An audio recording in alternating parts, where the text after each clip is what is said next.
Thank you.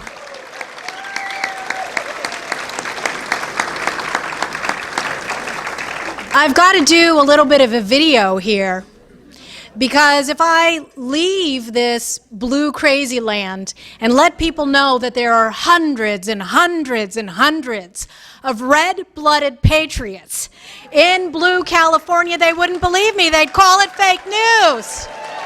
But yes, raise your voices. Stand up for America. Let them hear you. Let them see you. God bless you. I have a question for you, patriots. Do you stand for America first? Do you stand for one nation under God? Will you do everything you can to fight for it, defend it, and keep it? Amen. Me too. Many of you know me. I love you too. Many of you know me as a self-proclaimed little brown woman with a big mouth. I've been doing it so long that I often take it for granted that I myself was not always this way. That's the dirty little secret, although it's an open secret. And when I especially go to college campuses, because I think it is so important to reach out to young people. If you are under 30, raise your hand. Thank goodness, thank God you are here. God bless you, you're our future. We need you. And it's more difficult than ever to be a young person who stands unapologetically for this country, its values, its traditions, and its laws. So when I was a youngster growing up in South Jersey, do I got any Jersey guys and girls here? Yes. I guess that helps explain my big mouth. I mean, between being a South Jersey girl and the daughter of legal Filipino immigrants, right? That's a recipe for a big mouth. But I was very shy growing up, and I failed my 7th grade speech class. No kidding. So if we have folks in the audience for whom being in the spotlight and in the public is not something that you naturally ever want to gravitate to, you are always more comfortable in the background, let me tell you that you will come to a point in your life, if you haven't already, where you have to make a decision to not allow other people to speak for you. Right? Amen, right? That time for me was on a crazy college campus, nicknamed the Berkeley of the Midwest, Oberlin College. This was ground zero in the late 80s and early 1990s that hatched the toxic ideology of extremist radical multiculturalism, anti-Americanism, essentially racial and ethnic apartheid on college campuses. None of these values are the values that my naturalized American citizen parents ever inculcated in their children. And so many parents, of course, trust, even now, these institutions of purportedly higher learning to support the values that they inculcated in their children rather than undermine, sabotage, and destroy them. But Oberlin College had the opposite effect on me. Because although I might have been the silent, prototypical, obedient Asian American type, when I got to this college campus and encountered radical feminists and outright socialists and communists that would lecture me about every facial gesture, that sounds familiar, every hand gesture, everything I wore, the way that when I said the national anthem, which we still did at the time, during certain occasions, that I would always raise my voice when we got to the phrase, one nation under God, right?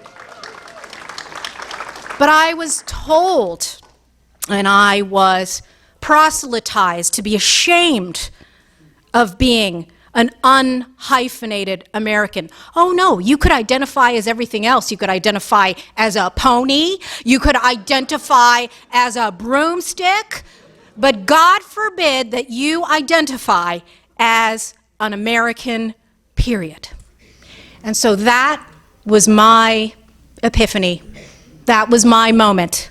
And I've told this story many times before, that it was a very heroic, at the time, young conservative writer named Dinesh D'Souza, yes, who my husband and I, he was my partner in crime, a former Dukakis liberal who was my first ideological convert, yes, invited Dinesh to come and speak about his very first book, which I, to this day, continue to believe was the best book he ever wrote, called, anyone read it? Illiberal Education. Yes, everything that we see now he had presaged back then. Of course, it didn't take a rocket scientist to understand the consequences of allowing this encrusted layer of tenured radicals to hijack young Americans' minds. But he encapsulated the problem so trenchantly. At the time, in the late 80s and early 1990s, we saw the sabotage of the foundations of a classical Western education. For example, right nearby at Stanford, they dropped the Western civilization requirements. And so is it any wonder, some 25, 30 years later, that you have these generations of anti-American squad members? And you all know who I'm talking about. Alexandria Open Bordez, I'm looking at you. Right? So many of you have read the works of scholars on the right who have diagnosed our ills and pinpointed to the problems with higher education. But it starts much, much, much, much earlier than that. And this is what we're up against. And so when I'm talking about any of the material that I've written in my 7 books now, Open Borders, Inc., Incorporated, whose Funding America's Destruction is my lucky 7 book. Thank you. Whenever we discuss these ideas, we have to understand that there is an entire well-funded infrastructure whose tentacles reach into the minds not of college students, not of high school students, but of elementary and preschool students. And I want to get into some of the meat of the book because, of course, so much of what we see now, the methods were perfected here in the land of fruits and nuts. And so much of the trouble that America is in was presaged by what California allowed itself to happen. Now, many of you know that I started out my newspaper career in 1992 at the Los Angeles Daily News. And several of my policy beats were the ones that I have expounded upon over the last quarter century plus.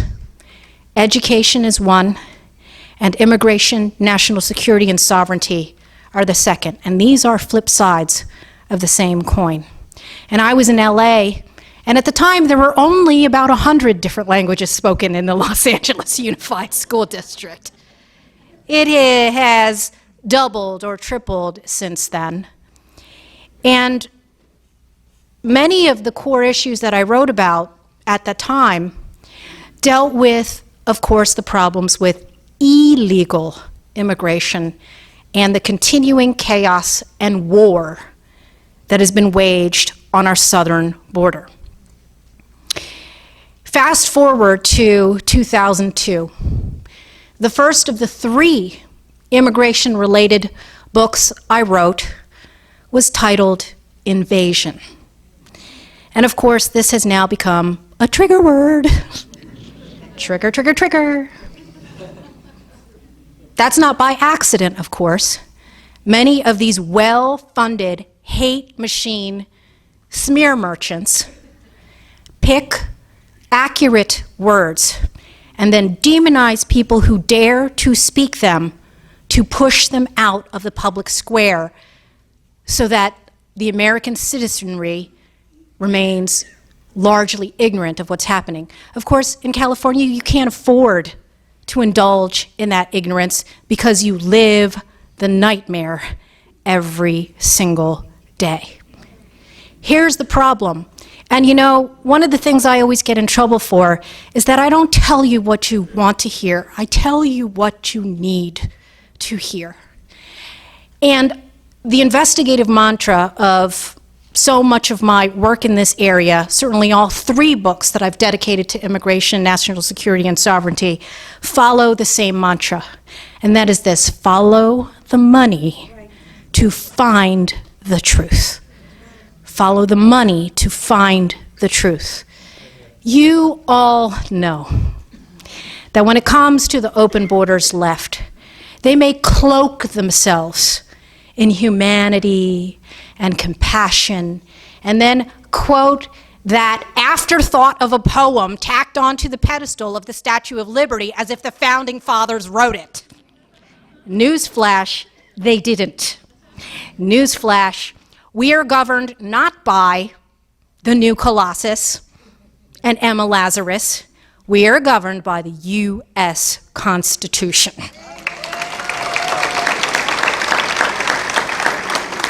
And that Constitution obligates the federal government to provide for the common defense and secure the blessings of liberty, not to the entire world, not to every last willing worker in the world, not to every asylum fraud applicant, not to every foreign cheap laborer, but to ourselves and our posterity, us. Now, you see my skin, not white. It does not immunize me, it does not protect me from the slings and arrows that so many of you face every single day for standing up for America first. It does not insulate me from being called, yes, a white nationalist. Okay. I am married to the great-grandson of Ukrainian Jewish refugees who escaped the pogrom, and yet this does not immunize me or protect me from being called anti-Semitic. I have 2 beautiful, multicultural, multiracial children. It does not immunize or protect me from being called a racist bigot. I love dearly my entire family on both sides, many of whom, as I mentioned, are legal immigrants, naturalized Americans, and this does not immunize or protect me from being called an immigrant hater.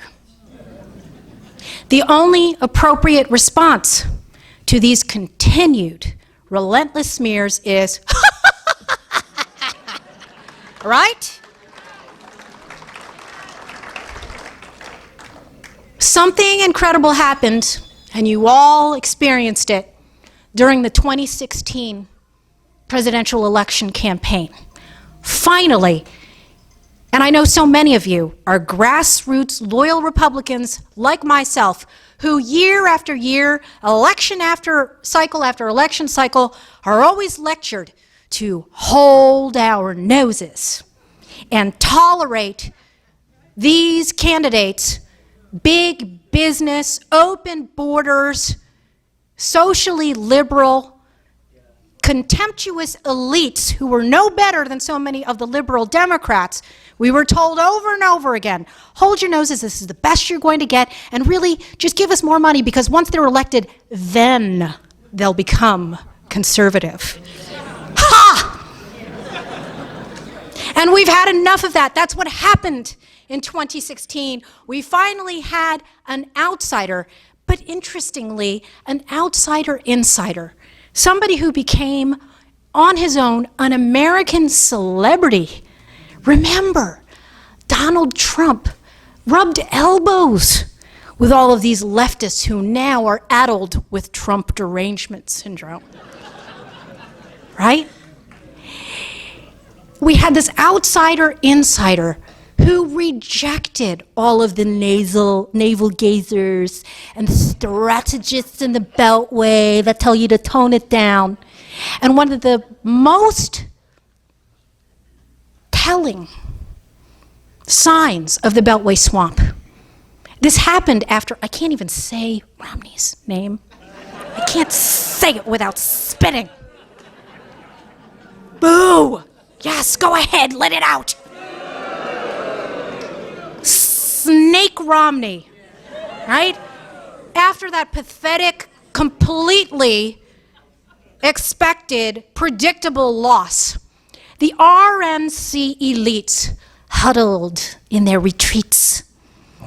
And they listened to more Beltway strategists, big echo chamber, tell them, you know, we gotta stop talking about the borders and immigration. And Donald Trump said, bleep you, didn't he?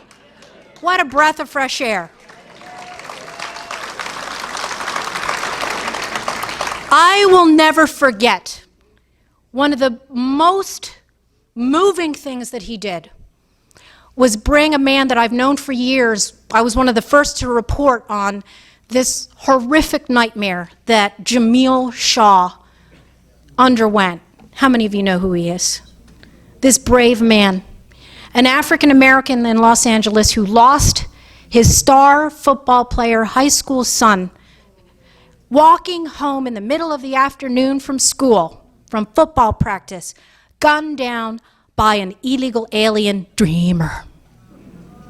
And so many of these so-called dreamers have been a nightmare for American families who've been permanently separated from their American loved ones. After Romney lost, I used my Twitter platform to tweet at Reince Priebus. And I tagged Jamil Shaw Sr. And I said, you need to talk to this man. You want to talk about messaging? You want to talk about the important issues that affect every aspect of our civil and civic life? Why don't you invite Jamil Shaw Sr. to your retreats? And Reince Priebus ignored us. Ignored us. And it took Donald Trump to introduce the nation, not only to Jamil Shaw Jr., but to angel moms and dads. Do we have any angel moms and dads in the house, or family members, or you know anybody? Yes.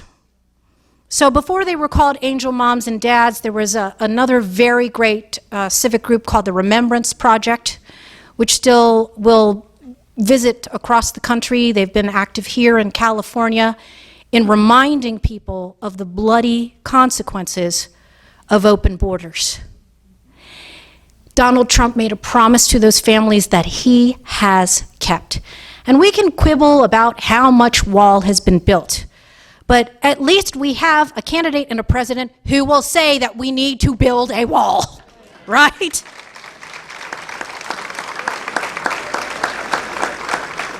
And we have a president and many, many of the folks who work in the West Wing who understand that immigration is first and foremost a national security and public safety issue.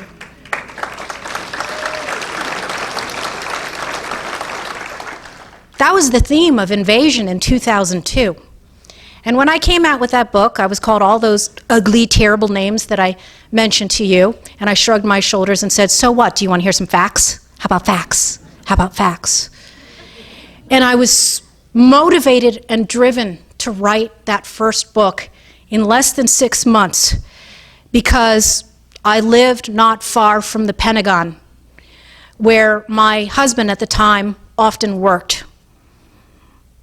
And we could see the billowing smoke from that crash from our house. It was palpable. We could smell it. A hero of mine died on one of those planes. And some of you old-timers will remember this beautiful, brilliant, blonde, blue-eyed, sparkling personality, the lawyer Barbara Olson. God bless her.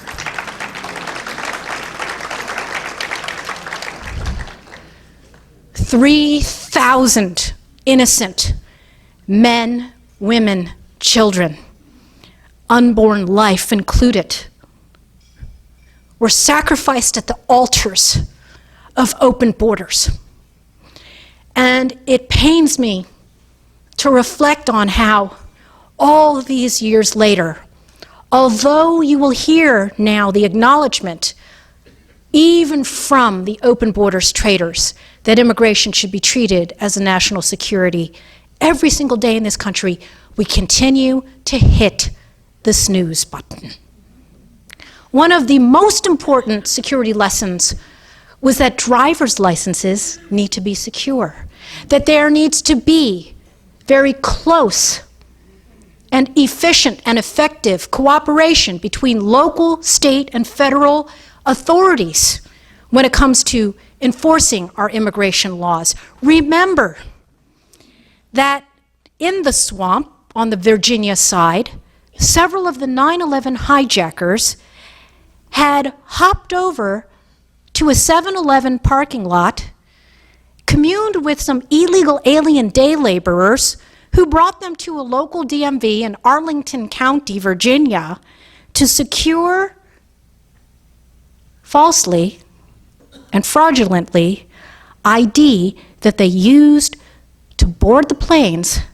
They drove into the Pentagon, Shanksville, Pennsylvania, and the World Trade Towers. Now, fast forward to 2020, where we have states like California, sanctuary cities, outlaw cities, that's what they are. They're outlaw cities. Yes, the entire state.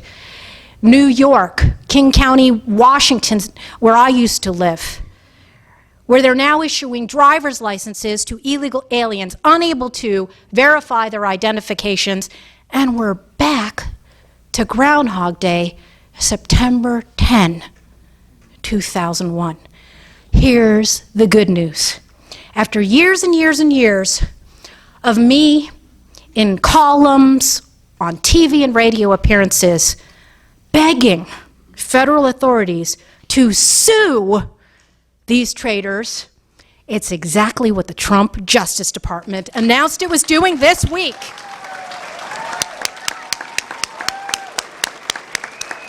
Finally, in addition, and this is very relevant to you here in California and Santa Clara, many of you will know that your governor, I can't say his name either, Gavin Loser,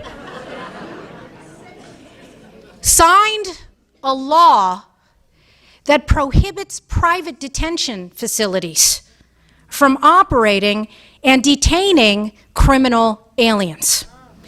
The Trump Justice Department is suing over that as well.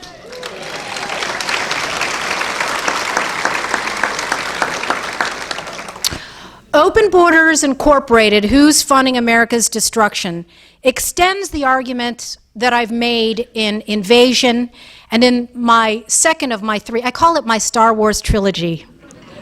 And we're in the Empire Strikes Back phase right now, right, of immigration books. The second one is called Sold Out. The first one looked at national security and public safety. The second one looked at the ways in which mass migration, not just illegal immigration, but mass uncontrolled migration, is harming America's best and brightest, our workforce, and particularly, of course, in Silicon Valley, American IT workers. Any in the house? Yes, you're fighting these battles every single day. I've done a documentary series on it. And of course, there are national security implications of allowing a cheap labor H-1B workforce, for example, to have access to things like, our health data, our employment data, all sorts of private personal data as well. And what the third book, which came out in September, expounds on, and this is my longest of all of my books. It's nearly 500 pages with 1,600 footnotes. And on the 6-month tour that I've been on, not a single fact has been refuted by Open Borders, Inc. That tells you something. This is why all they have is what a brilliant writer, Steve Saylor, calls the point and sputter method of argumentation. Whoa, that was a little Bernie Sanders channeling right there. Or Larry David, one of them. That's all they have. And what this book does, more than any of the others that I've worked on, is document thoroughly the money trail.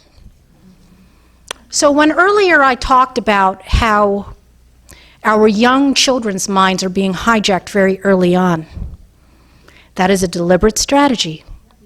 It is classic Alinskyite tactics carried out by many teachers in the public schools, and yes, unfortunately, even the private schools. And remember that at the top of the National Education Association reading list is Rules for Radicals, right? The A in ABC stands for agitation and Alinsky. And it's groups like the Southern Poverty Law Center, the Anti-Defamation League, and many satellite organizations that are, yes, funded by George Soros, the CEO of Open Borders, Inc., who promote, peddle, and publish radical, militant Open Borders propaganda under the guise, they're so good at this, aren't they? Under the guise of, quote, this is the name of the curriculum, teaching tolerance, right? And Jane referenced, of course, this paradox of intolerant tolerance mongers. They really are the most intolerant. No diversity of thought is allowed. America First itself is a trigger phrase. And so, as I found out when I launched this book in September, is documenting the billions of dollars that George Soros has spent on all of these domestic groups and around the world. From the get-go of the launch of Open Borders Incorporated, I was the target of these character assassins called Media Matters for America. Basically, they write these press releases that get regurgitated by investigative journalists, right, who are specialists in documenting online extremism, right? Oh, and no, they're not talking about Antifa, right? They're talking about people who believe in America as a homeland that deserves to be defended. They're talking about people like me and you, whatever your color is, whether you're white, black, brown, yellow, orange, purple, pink, who believe that the A word when it comes to a sane immigration policy is not amnesty, but assimilation, right? Assimilation itself is under attack in Hollywood, in politics, and in our school system. If you stand up on a college campus and say that you believe that entry into this country is a privilege and not an entitlement, you're a hate monger. if you believe, as I have practiced, not just preached all my life, that we should have one loyalty, not a dual loyalty to any other country, not to any other ancestral land afar, but one country, our country, then you are put on the SPLC hate map. Yay, it is a badge of courage, right? If you're not on that list, you're not doing it right, right? I have to tell you, though, that after I've been doing this as long as I have, it's easy to joke. It's easy to be a happy warrior. And that's in no small part because of the perspective that I have. Every single day I wake up and I cannot believe what a blessing it is to be able to run my mouth and type at a keyboard and put food on a table every single day. That is the American dream. And we're here at the Liberty Forum because we believe in life, liberty, and the pursuit of happiness, because we understand that this gift that has been given to us has to be fiercely protected. It doesn't protect itself. We believe in law and order. And when you have anarchy and chaos, you do not have a sovereign country.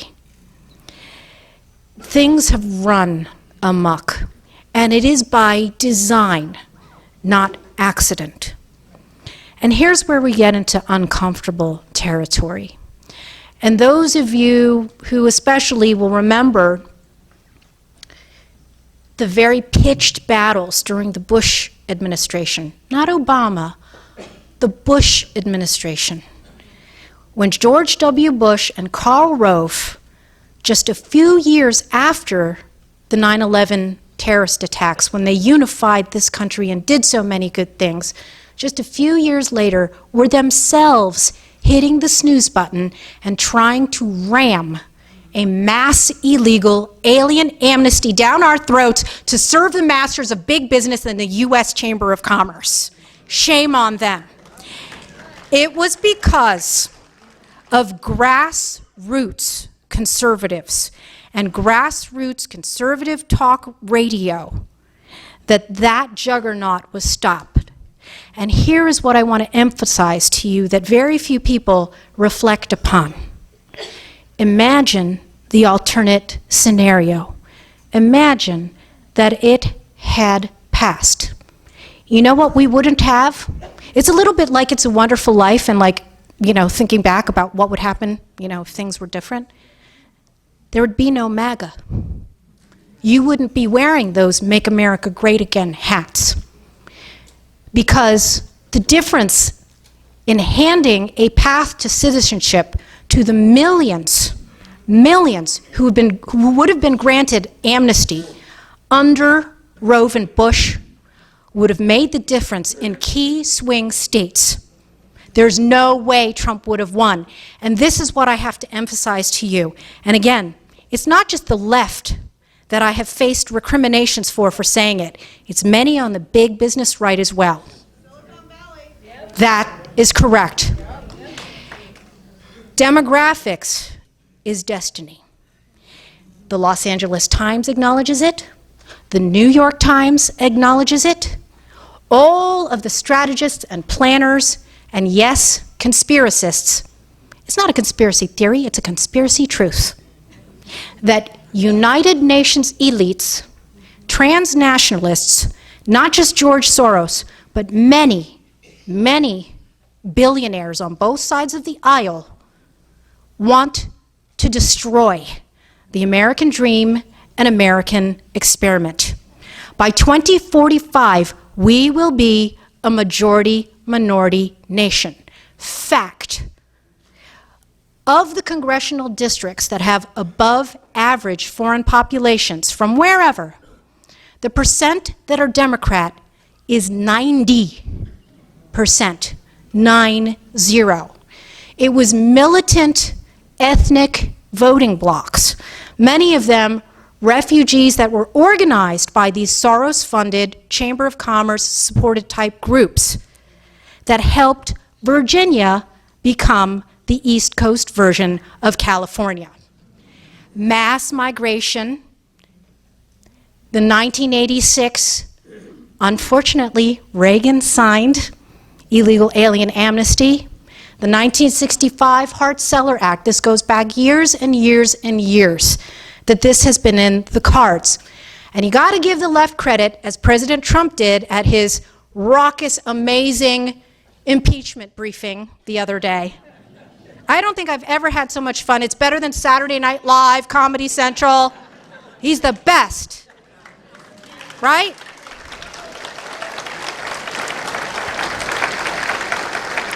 And my favorite is when he's unscripted, right? Because you know none of those Beltway swampers have anything to do with what comes out of his mouth.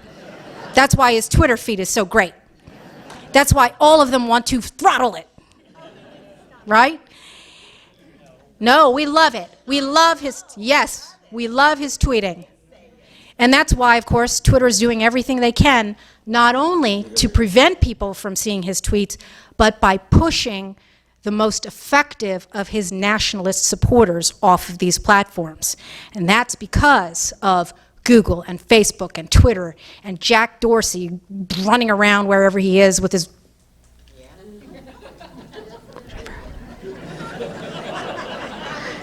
But as I was saying, Trump tells the truth. And one of the truths that he told during the impeachment briefing was this. He said that the left, he had to give him credit, a backhanded compliment. They're vicious, he said, right? Remember that? He said, they're vicious. And they stick together like glue. They stick together like glue. And those of you who have been in these internecine battles on the right know, whether it was the Bush years and fighting off that amnesty, all the way through all of these, John McCain. How many of you saw my CPAC speech last year? Thank you. You can look it up on YouTube if you missed it, but it's the reason why I'm not ever going to be on stage at CPAC anymore. But I will be at an America First event called AFPAC, the Next Generation America First Political Action Conference. And when I was calling out all of these Beltway GOP traitors, went through a whole litany. I talked about Paul Ryan, that snake. I talked about the Bush betrayals. And I mentioned, oh, they went crazy. The, quote, ghost of John McCain, right? Here's the thing, I did point up, right? But they didn't say,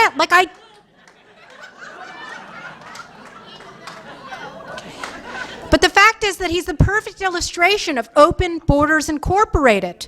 This guy was deliberately partnering and conspiring with the illegal alien lobby. You know who he had on his payroll at the McCain Institute? This dude I used to battle with all the time on Bill O'Reilly's show. God bless Bill O'Reilly, right? So this guy, Juan Hernandez, real slickster. Remember that dude? He's still around. And this dude, of course, was a registered agent for the nation of Mexico, like literally on the McCain Institute payroll, pushing the amnesties. And then those same people, they never go away. They came back and they were the Gang of Eight. And right now, this is what our president faces. We know where his heart is. We know where his promises are. We know where his loyalty lies. No doubt about it. But he has to operate in this traitorous environment, this habitat filled with well-funded special interests who want to import unlimited numbers of cheap labor foreign workers, on all ends of the wage spectrum. After my CPAC speech, when I dropped the mic, poop, I go back, and it's as if all of the people who had paid to be back there hadn't heard a word I said. I recount this story in the introduction to Open Borders Incorporated.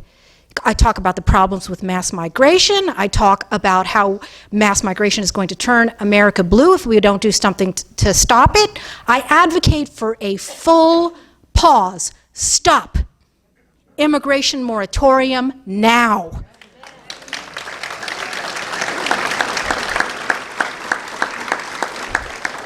And understand this, and I know each and every one of you understand this, but let's make it explicit. Is it because I hate immigrants? No. Is it because I hate myself, my parents, people who are not white, people from around the world who are just striving to achieve the American dream like my own family did? It's not out of hate. It's out of love. It's out of love. Every aspect of our system is out of control. We've got criminal aliens on the loose. MS-13 gang members, serial drunk drivers, jihadists who've been able to waltz through the front door, abusing every visa program in this country, an alphabet soup of them. Isn't it amazing that just 2 weeks ago, we had this story pop up in the news and completely disappear about Chinese nationals, Communist Party members, members of the Chinese military who've infiltrated our universities. The Chinese government, which has savvily sent its operatives into our top universities. Okay? They only reported on one because there were charges that were brought against a Harvard University chemistry chair, right, Charles Lieber, and then several Chinese nationals who were at other universities in Boston. You don't think it's been happening in California for decades? J1, H1B, OPT, the optional practical training program, which makes H1B look like a trickle. Hundreds and hundreds of thousands of unmonitored foreign students. And the Chinese government has something. They love the number 1,000, right? So the 1,000 talent plan, where they're recruiting the best and brightest to steal our intellectual property and ensure that they are the world's dominant power, and we're letting them do it, right? And then all of the elites called Donald Trump crazy for worrying about China. Who's insane? Who is insane? Here's something even more startling. Again, I come back to the fact that this is happening in our elementary and secondary schools. Do we have any teachers, school board members, school board candidates? Raise your hands. Right. Good for you. We need you. We need you there. We need America Firsters everywhere. It's not just happening in higher education. It's happening in the public schools.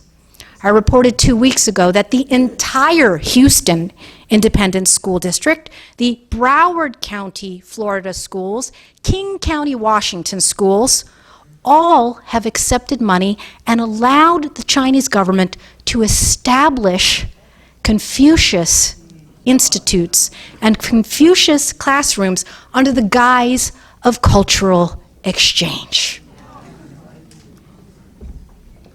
Our kids are being sold out. Our workers are being sold out. Our country is being sold out.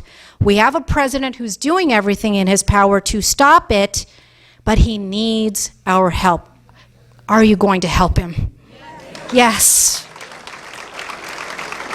Now, if I were your normal GOP pundit, I would only be focused on this next election cycle, because that's how they operate, right? This is what John McCain's guys did. This is what Romney's guys did. This is what Bush's guys did, right? They get us all fired up. We give them money.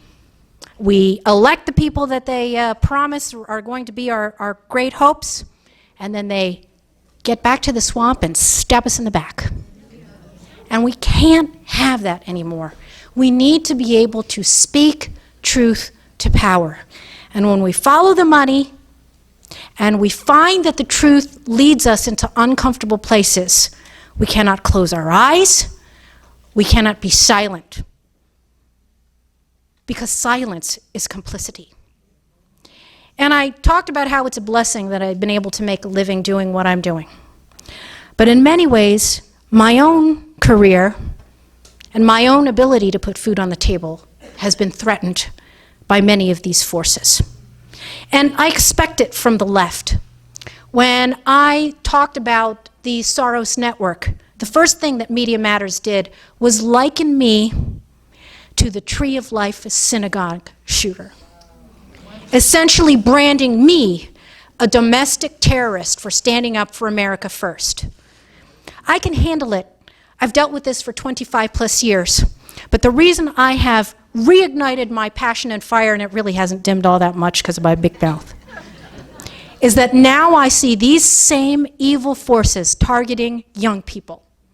Just today, a young man that I have been corresponding with over the last couple of months, a Kansas State University student named Jaden McNeil, was attacked by his local paper as a, quote, white nationalist because he wanted to start up a group called America First Students. This is a kid who has his whole life ahead of him. He's not some sort of public figure, and his life has now been turned upside down. And thanks to all of those Google algorithms, right, everybody worries about, oh, the Chinese social credit system might be coming to America. It's here, thanks to Google, right? It is the Google social credit system. And now anytime a potential employer looks for information about this young man, the first thing that they will see is white nationalist. Now, when it happens to a public figure like me, like I said, I can joke, I can laugh, I can send a cease and desist letter. If they succeed in freezing and intimidating and bullying and demonizing the next generation of America First patriots, we have no prayer in this country.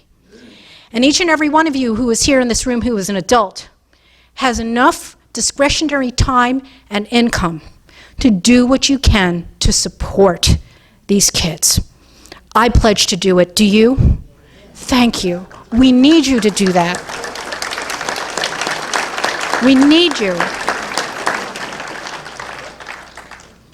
All I can do in the end is run my mouth, write my books, do my blog posts, go on TV when I can, and radio, become, as I have over the last 6 months, I joke, a community organizer for America.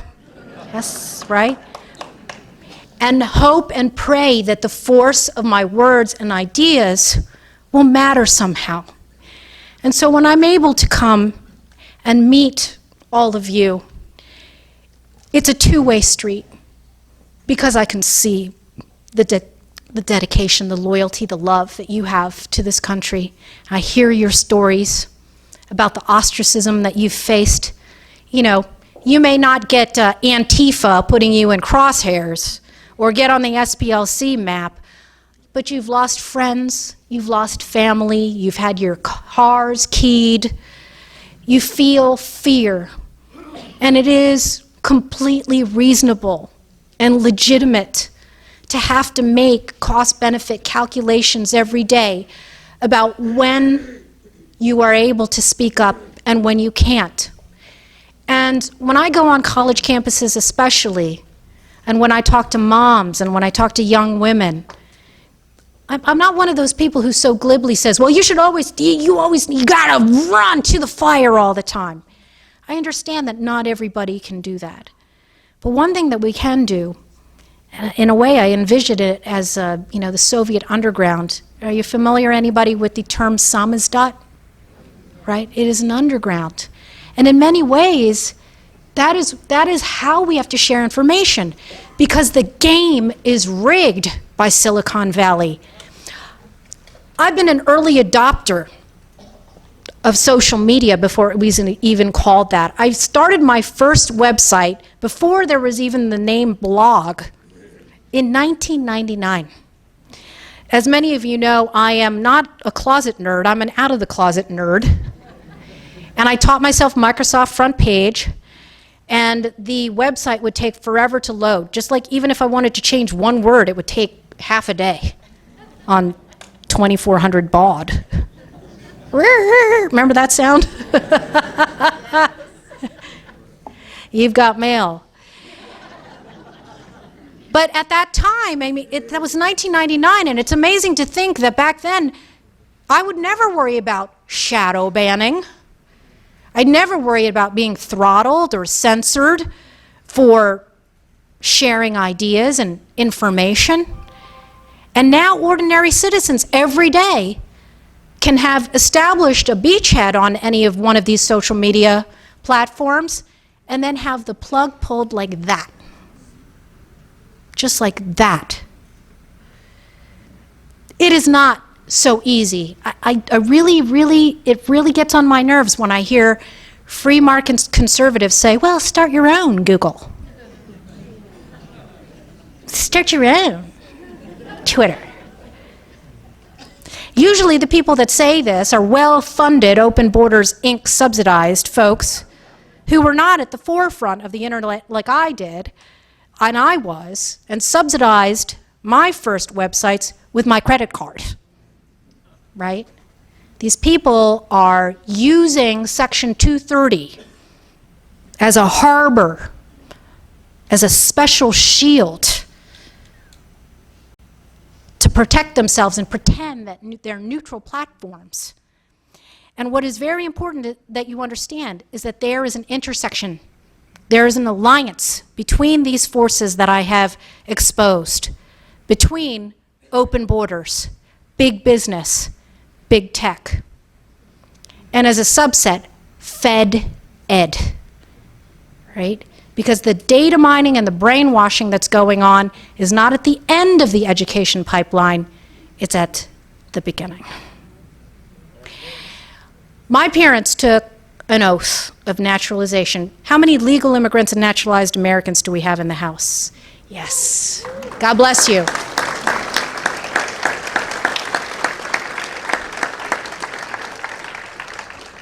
All of you, more than anyone, feel my message to you about never taking for granted the privilege of being here. And it is most apparent and most deeply felt when you travel to other parts of the world. When I've traveled to Kuwait and Iraq, outside of the green zone, by the way, and to my parents' own ancestral village, it does not escape my entire consciousness what could have been and what we have here and why we fight so hard to protect it. And the part of that oath about defending our laws and Constitution against all enemies, foreign and domestic. They're not just words on a piece of paper. It's engraved here in my heart. It's in my bloodstream. I pass it on to my children. You have to do the same. And we have to stick together like glue when we do it. Thank you very much, and God bless you. Do you see hope for California?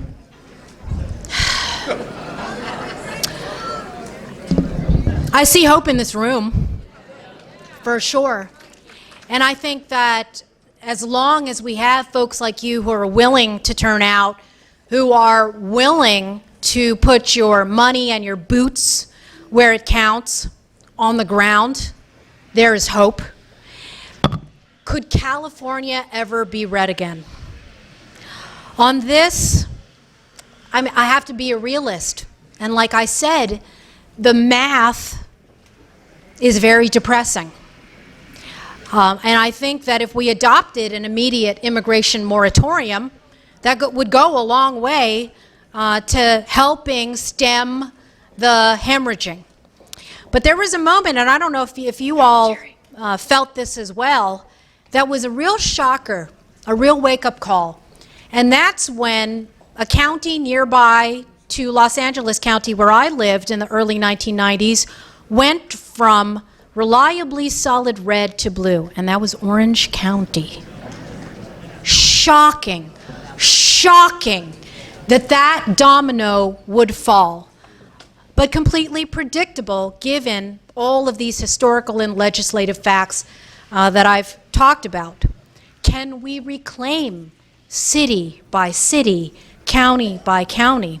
Well, you all are more familiar than I with the state Republican leadership here. And what I'll tell you is the same imperative that we need in the Beltway of draining the swamp is definitely needed in so many of these state Republican parties, and that includes this one here.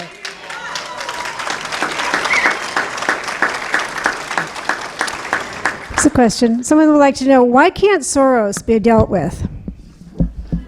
Good question. And so if you apply follow the money, find the truth, what you find is that many of the people that say that they're on our side are actually working with George Soros satellite organizations. For example, the Koch brother. There's only one now, but still doing as much damage as when the other one was alive. And Soros groups are working with Koch-funded open borders groups right now to massively expand H-2A, H-2B, H-1B.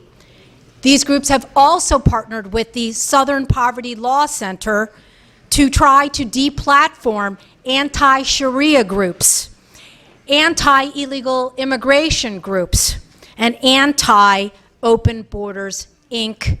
spokespeople on every single platform. So I talk in the book about how nationalists in Europe are dealing with George Soros, and I wish somebody would do it here. I talked about this on my book tour trail. There is something called the Stop Soros Law that was passed in George Soros's own home country of Hungary. And what they did was go after NGOs, non-governmental organizations that were conspiring to dump massive numbers of illegal alien migrants, whether they were coming on foot or by boat, and they were outlawed. George Soros-funded institutions in Hungary were also outlawed. These groups are violating any number of federal immigration laws here in the United States. Oh, let's take, I don't know, subsection 1324 that makes it a crime to aid, abet, harbor, or shelter illegal aliens. Why won't a single congressperson, I don't care what letter is by their name, take the Stop Soros Law idea and bring it to the United States?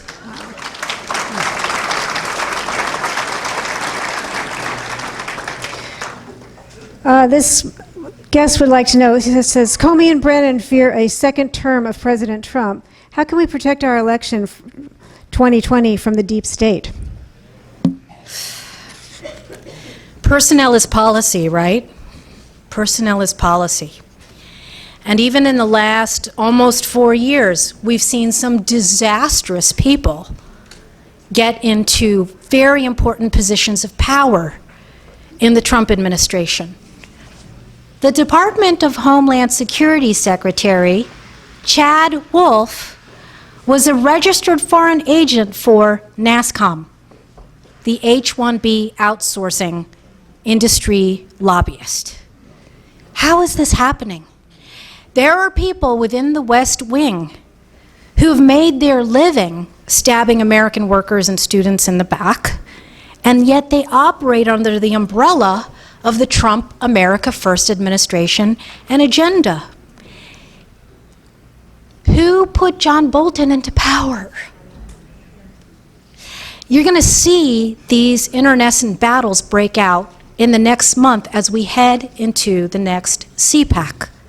Who's whispering in the president's ear? We need the right people whispering in it, not the wrong ones. That's how you destroy the administrative deep state. Okay, gosh, we have so many questions for you, Michelle. We won't be able to get to them all, but you guys are on fire tonight, as is Michelle, right? This question about E-Verify and the president saying, things that sound a little upside down about more foreign tech workers. Do you want to talk about that? I don't like it. More people need to be honest and tell President Trump the truth and remind him that he made a promise to folks like the Disney workers in the IT department who were forced to train their foreign replacements as a condition of receiving severance. This happens every day here in Silicon Valley and across the country. It's not just at tech companies, but it's in insurance companies, it's at Uber, it's everywhere. And at UCSF, I did a documentary that's available on my YouTube channel at Michelle Malkin on the UCSF American workers, and they weren't just white, they were black, they were yellow, they were Latino, American workers who were qualified, more than qualified, exemplary, award-winning, who were being robbed of their jobs to worship at the altar of big business and low wages and profits. I'm not an unmitigated free market conservative because I believe in putting America's interests first, not foreign cheap labor lobbies. So here's a question about recent immigrants and their loyalties. Question is, do you notice any movement of minority parents away from the Dems because of school choice? As usual, because I know a lot, and I've been in this movement for 25 plus years, I have, a much more informed view of this than you might get from somebody who has memorized school choice talking points.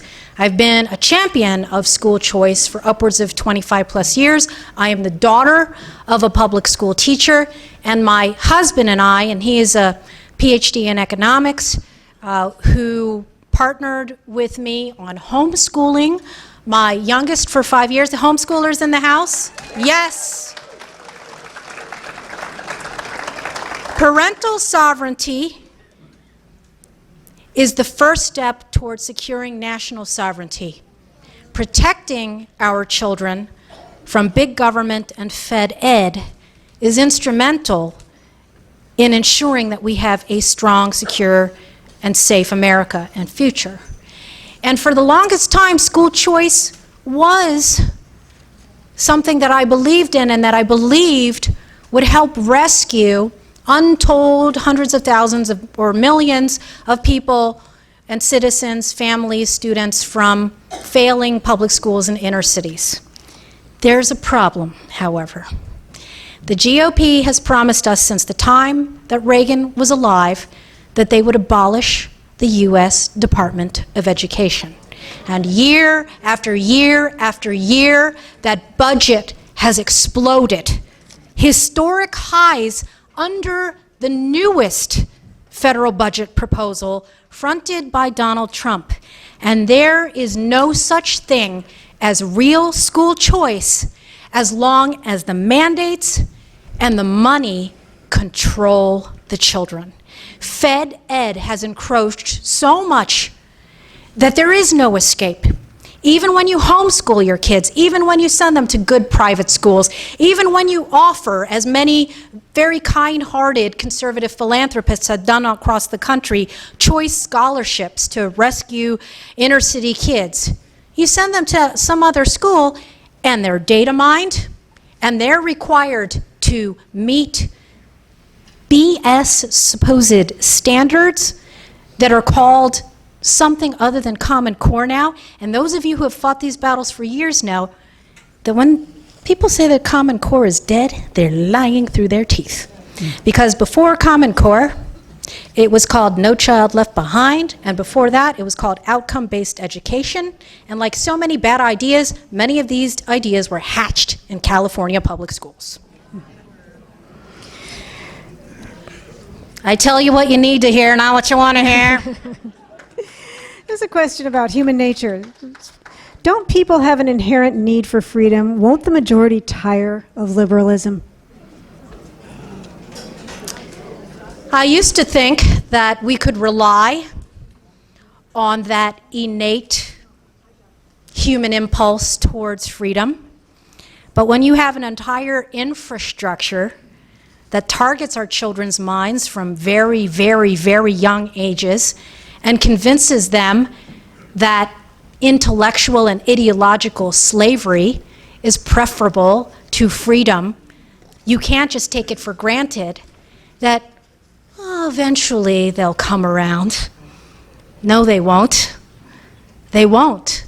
And especially when we've got an experiment now across the country where we're importing millions of people from countries where those values have never been inculcated. You cannot just rely on natural constituencies. Well, if they want freedom, that's why they're coming here.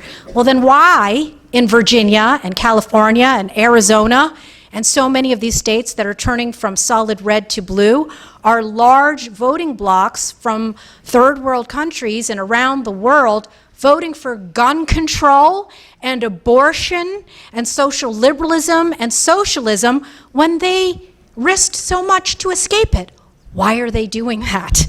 Something is wrong. And until we address this problem in K through 12, it's another reason why, sorry to sound like a broken record, we need a full immigration moratorium now.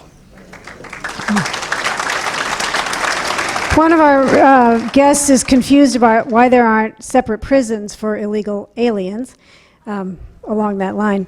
But I think maybe a number of people would like to talk about voter integrity and voter ID. Thoughts? Is there a question? Well, how do we verify is the question. And can we verify? Well, is there any hope for verification? So let's start at the very, very extreme.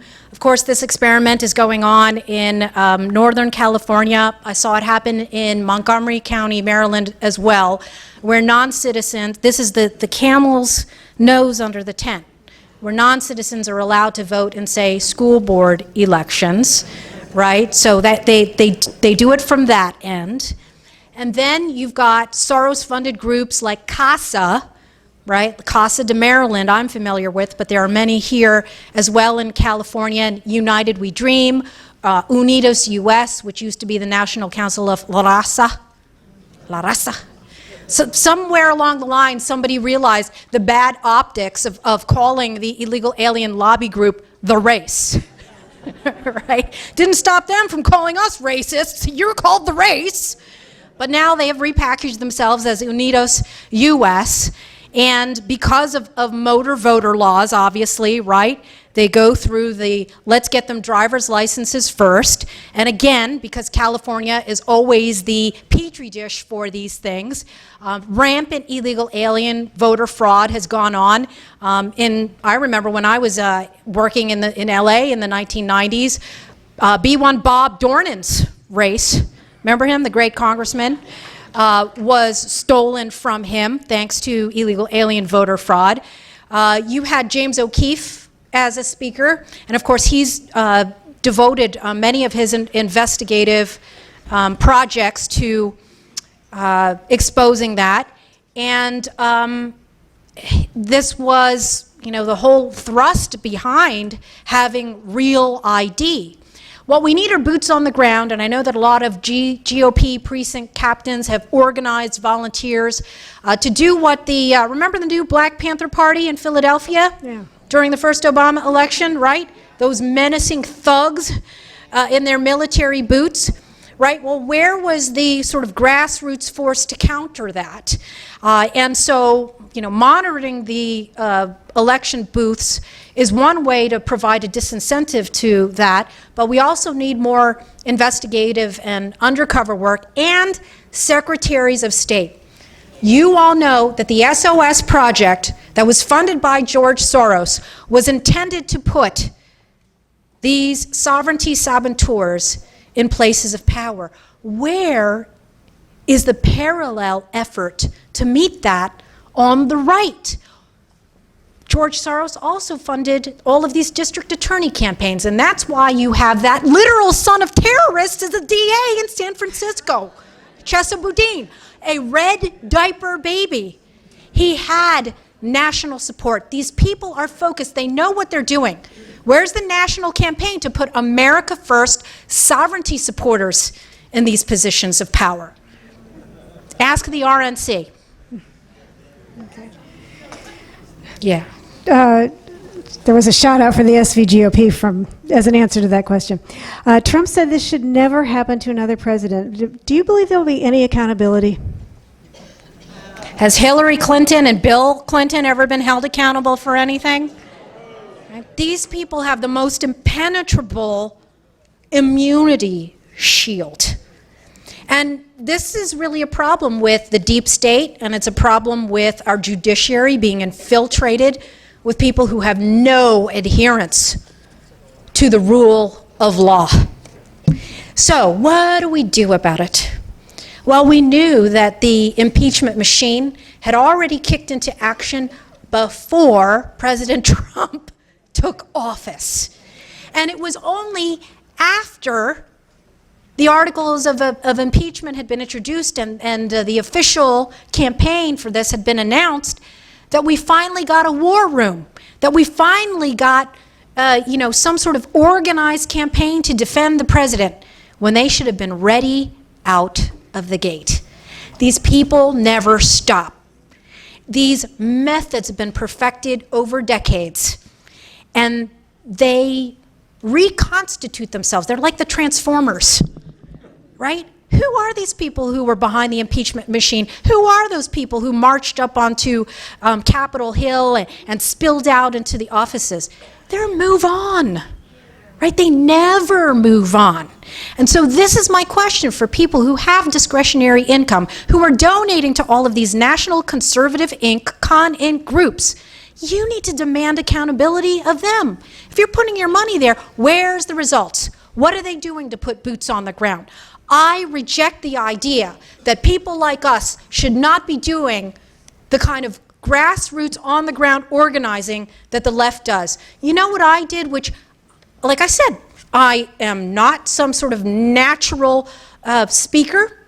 It's not something that I was born to do. It's something that I chose to do because I felt like I had no other choice.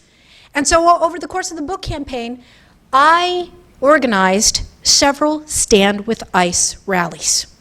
And 2,000 people were willing to put their faces, names, and boots on the ground to counter the Abolish ICE people. And there was a lot of fear. I heard from people they didn't want to bring their kids. There was fear-mongering from some conservative talk show hosts that said we shouldn't show up because Antifa might be there. Well, Antifa is there because we don't show up. Wow, yeah.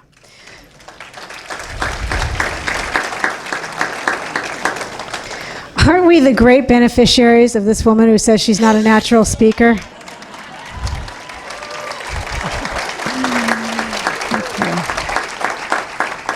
So, Michelle, there are a lot of people in the audience that are saying, how can we best support the young people that you're talking about? And should we not send them to colleges at all? And where should we put our money to best support Trump's best efforts? That's a threefer. They're all fantastic questions. And of course, we have to start in our own backyards and in our own homes.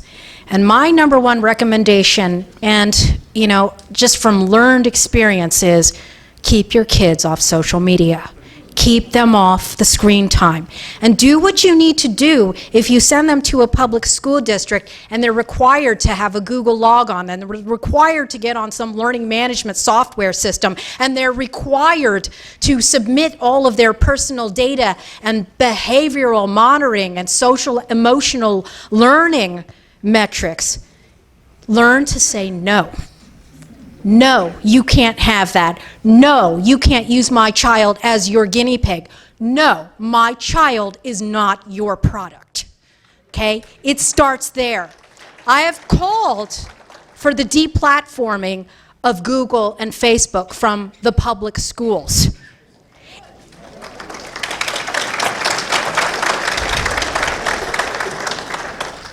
we need to get back to basics.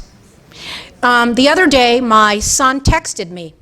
He's a sophomore in high school, and he was being pulled out of his classroom to register for a website data collection system called Naviance. Have any of you heard of this? Yes. It's this whole, pipeline tracking, and all of a sudden they need all sorts of questions answered about what my son's career goals are. And guess what? They pulled him out of the classroom, and they didn't ask my permission about whether I consented to it, even though we have federal Educational Rights and Privacy Act protections against these kinds of invasions. And so he texted me. He was standing at some lockers in between the guidance counselor's office and the classroom that he had been pulled from, saying, "I don't want to go, help." I stopped what I was doing and I called the guidance counselor and I invoked my FERPA rights. There's something called the Agora letter, which lays out that any third-party contractors are not supposed to get this data, that the data for these third-party contractors is covered by FERPA. And I sounded like some crazy lawyer, I'm sure. And it's amazing what happens when you assert your rights. The guidance counselor said, okay. We need more of that. We need people who are willing to stand up and say no.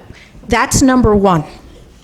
Number two, we've got this generation of young kids now that are fighting the same kinds of battles that were fought during the Bush amnesty. Now on college campuses, they're being demonized as white nationalists, as I said. They're being demonized as anti-Semitic simply for asking tough questions. The easy thing would be to just turn a blind eye toward all of this, because you start challenging institutions and think tanks and very powerful people that operate on a mountain of lies. And if you follow me I'm still on Twitter, and I'll be there till they push me off. But I'm doing what I can to use the platforms that I have at the current moment to spread the truth about it. I'm also on Telegram now. I use DuckDuckGo, right? Wean yourself off of these, wean your kids off of these, and put your money in institutions that actually mean America first rather than simulate loyalty to it. Okay. I know many of you want to buy books, and Michelle has been incredibly generous with her time. And by the way, I'm looking up here. She did this entire thing without notes.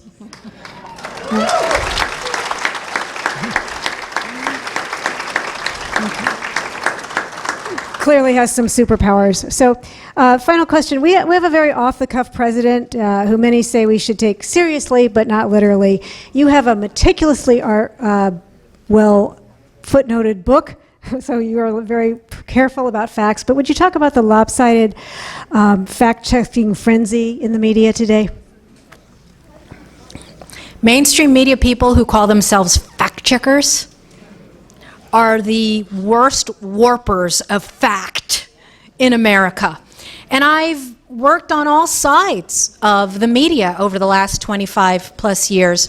I worked in mainstream newsrooms in Los Angeles and Seattle. I've been a syndicated newspaper columnist for 25 plus years. I've worked in and of corporate media, but never by and for them. And the best miracle that we have when it comes to fact-checking is citizen journalism. How many of you fondly remember ever have met or followed the late, great Andrew Breitbart? Yes. Andrew, Michelle, I'd like to let you know, Andrew was standing right where you are. Yes. Yes. He was a dear friend. We were compatriots in so many ways in forging a new path in social media. And this is a great note to end on, because what we were both dedicated to, and I remain dedicated to, is smashing elitist gatekeepers. It is the keepers of the gate in both parties who are doing the most harm. And these media fact checkers fall under that rubric of pretending to be so-called fact checkers. Okay, the problem is not so much that bias exists in the media. Of course it does. In Britain, they have tabloids. They label themselves which side of the aisle they're on. That's not a problem. We know what we're getting. It's people who deny that they're biased till they're blue, literally blue, in the face, right? And it's their selectivity. It's their sins of omission as much as their sins of commission that do so much damage. I got into journalism because I care about truth. I talked about this phrase that comes from the left, but that I embrace, about speaking truth to power, about questioning authority, right? But they never want to do it when it serves their masters and their billionaire authorities. And I want to end on this too, because of course, one of the most emotional moments from the State of the Union is when the great Rush Limbaugh was recognized.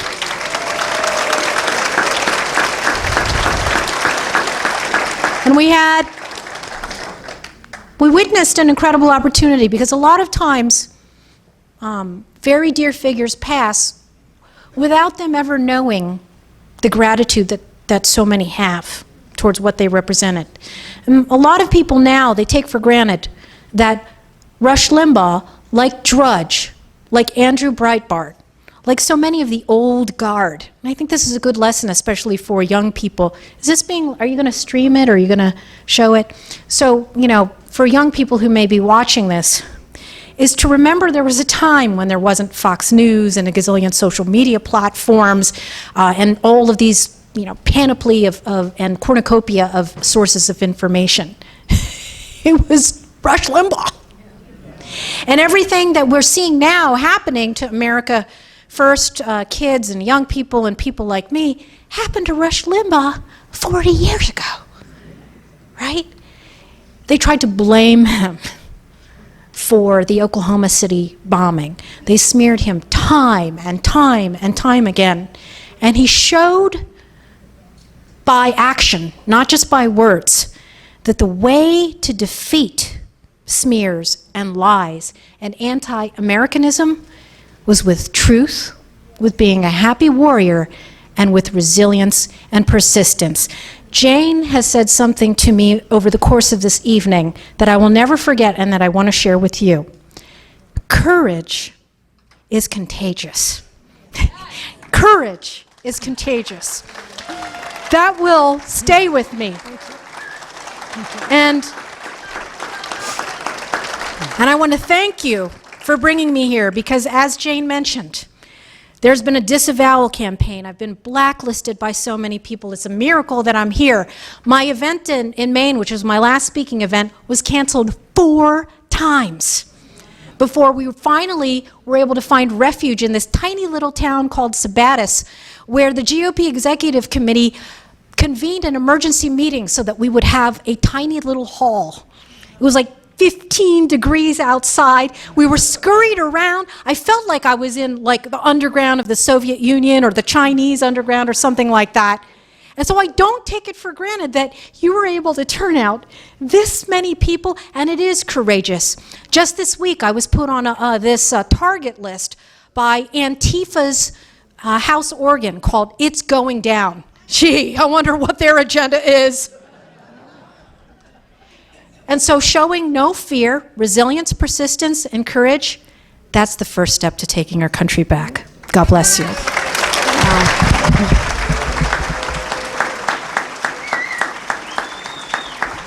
Michelle, for your passion and your principles, it's a privilege to have you. Thank you so much for being here. Thank you so much.